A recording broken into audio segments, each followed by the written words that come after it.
Hello friends, welcome back Shreyas kitchen. ನಾನು ಇವತ್ತು ನಿಮಗೆ ಸಿಂಪಲ್ ಆಗಿ ಬಿರಿಯಾನಿ ಹೇಗೆ ಮಾಡೋದು ಅಂತ ಹೇಳ್ಕೊಡ್ತೀನಿ. ಹಾಗಾದ್ರೆ ನೋಡೋಣ ಬನ್ನಿ. ಇಲ್ಲಿ ಪಲಾವ್ ಎಲೆ, ಚಕ್ಕೆ, ಲವಂಗ, ಏಲಕ್ಕಿ, ಹಾಗೆ ಶುಂಠಿ ಬೆಳ್ಳುಳ್ಳಿ ಪೇಸ್ಟು, 2 ಟೊಮೊಟೊ, ಹಾಗೆ 2 ಈರುಳ್ಳಿ ಕಟ್ ಮಾಡಿ ಇಟ್ಕೊಂಡಿರೋಂಥದ್ದು, ಹಾಗೆ ಒಂದು 10ರಿಂದ 12 ಮೆಣಸಿನ್ಕಾಯಿ, ಹಾಗೆ ಕೊತ್ತಂಬರಿ ಸೊಪ್ಪು, ಪುದೀನ ಸೊಪ್ಪು, ಇಲ್ಲಿ ಖಾರದ ಪುಡಿ, ಹಾಗೆ ಗರಂ ಮಸಾಲ ಅಷ್ಟನ್ನು ತೊಗೊಂಡಿದ್ದೀನಿ.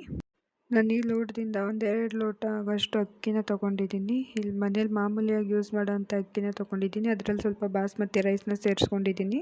ಇಲ್ಲೊಂದು ಮಿಕ್ಸಿ ಜಾರಿಗೆ ಹಸಿರು ಮೆಣಸಿನ್ಕಾಯಿ, ಕೊತ್ತಂಬರಿ, ಪುದೀನ ಹಾಕ್ಕೊಂಡು ನುಣ್ಣಗೆ ರುಬ್ಕೊತಿದ್ದೀನಿ. ನೋಡಿ, ಈ ಥರ ರುಬ್ಕೋಬೇಕು. ಕುಕ್ಕರ್ನ ಬಿಸಿಗೆ ಇಟ್ಕೊಂಡು ಅದಕ್ಕೆ ಎಣ್ಣೆ ಹಾಕ್ಕೊತಿದ್ದೀನಿ. ಎಣ್ಣೆ ಬಿಸಿ ಆದಮೇಲೆ ಇಲ್ಲಿ ಪಲಾವ್ ಎಲೆ, ಚಕ್ಕೆ, ಏನೇನು ಮಸಾಲೆ ಐಟಮ್ ತೊಗೊಂಡಿದ್ವಿ ಅದನ್ನು ಹಾಕ್ಕೊತಿದ್ದೀನಿ. ಮಸಾಲೆ ಎಲ್ಲ ಸ್ವಲ್ಪ ಫ್ರೈ ಆದಮೇಲೆ ಕಟ್ ಮಾಡಿಟ್ಕೊಂಡಿರೋಂಥ ಈರುಳ್ಳಿನ ಹಾಕ್ಕೊತಿದ್ದೀನಿ. ಈರುಳ್ಳಿನ ಹೈ ಫ್ಲೇಮಲ್ಲಿ ಇಟ್ಕೊಂಡು ಅದ್ರ ಕಲರ್ ಚೇಂಜ್ ಆಗೋವರೆಗೂ ಚೆನ್ನಾಗಿ ಫ್ರೈ ಮಾಡ್ಕೋಬೇಕು. 2 ಟೇಬಲ್ ಸ್ಪೂನ್ ಈರುಳ್ಳಿನ ಬ್ರೌನ್ ಕಲರ್ ಆಗೋವರೆಗೂ ಫ್ರೈ ಮಾಡ್ಕೊತಿದ್ದೀನಿ. 2 ಟೇಬಲ್ ಸ್ಪೂನ್ ಹಾಕೊಂಡು ಶುಂಠಿ ಬೆಳ್ಳುಳ್ಳಿ ಪೇಸ್ಟ್ ಹಸಿ ವಾಸನೆ ಹೋಗೋವರೆಗೂ ಚೆನ್ನಾಗಿ ಹಸಿ ವಾಸನೆ ಹೋಗೋವರೆಗೂ 1-2 ನಿಮಿಷ ಚೆನ್ನಾಗಿ ಫ್ರೈ ಮಾಡ್ಕೋಬೇಕು.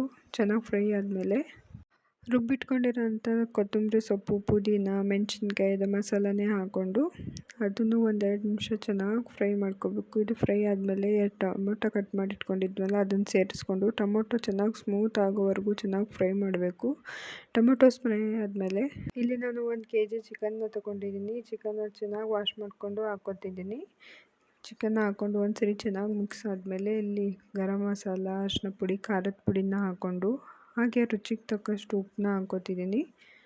ಹಾಕ್ಕೊಂಡು ಎಲ್ಲ ಒಂದ್ಸರಿ ಮಸಾಲೆನ ಚೆನ್ನಾಗಿ ಮಿಕ್ಸ್ ಮಾಡಿಕೊಂಡು 1-5 ನಿಮಿಷ ಚೆನ್ನಾಗಿ ಫ್ರೈ ಆದಮೇಲೆ ತೊಳೆದಿಟ್ಕೊಂಡಿದ್ದರಂಥ ಅಕ್ಕಿನ ಸೇರಿಸ್ಕೊತಿದ್ದೀನಿ. ಅಕ್ಕಿನ ಸೇರಿಸ್ಕೊಂಡು ಅಕ್ಕಿ ಎಲ್ಲ ಮಸಾಲೆ ಎಲ್ಲ ಚೆನ್ನಾಗಿ ಹಿಡಿಯೋ ತನಕ ಒಂದ್ಸರಿ ಚೆನ್ನಾಗಿ ಮಿಕ್ಸ್ ಮಾಡ್ಕೋಬೇಕು. ಚೆನ್ನಾಗಿ ಮಿಕ್ಸ್ ಆದಮೇಲೆ ಇಲ್ಲಿ ನಾನು 2 ಲೋಟ ಅಕ್ಕಿ ತೊಗೊಂಡಿದ್ದೀನಲ್ಲ, 2 ಲೋಟ ಅಕ್ಕಿಗೆ ಇಲ್ಲಿ ನಾನು 4 ಲೋಟ ನೀರನ್ನ ಹಾಕ್ಕೊತಿದ್ದೀನಿ.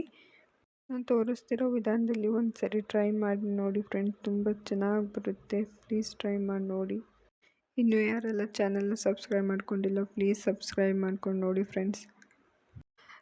ನೀರನ್ನ ಹಾಕ್ಕೊಂಡು ಚೆನ್ನಾಗಿ ಮಿಕ್ಸ್ ಮಾಡಿಕೊಂಡು ಲಿಡ್ನ ಕ್ಲೋಸ್ ಮಾಡಿ 3 ವಿಸಿಲ್ ಹಾಕ್ಸ್ಕೊಂಡ್ರೆ ಆಯಿತು. ಸಿಂಪಲ್ಲಾಗಿ ಮನೇಲಿ ಬಿರಿಯಾನಿ ಹೇಗೆ ಮಾಡೋದು ಅಂತ ನೋಡ್ರಲ್ಲ ಫ್ರೆಂಡ್ಸ್.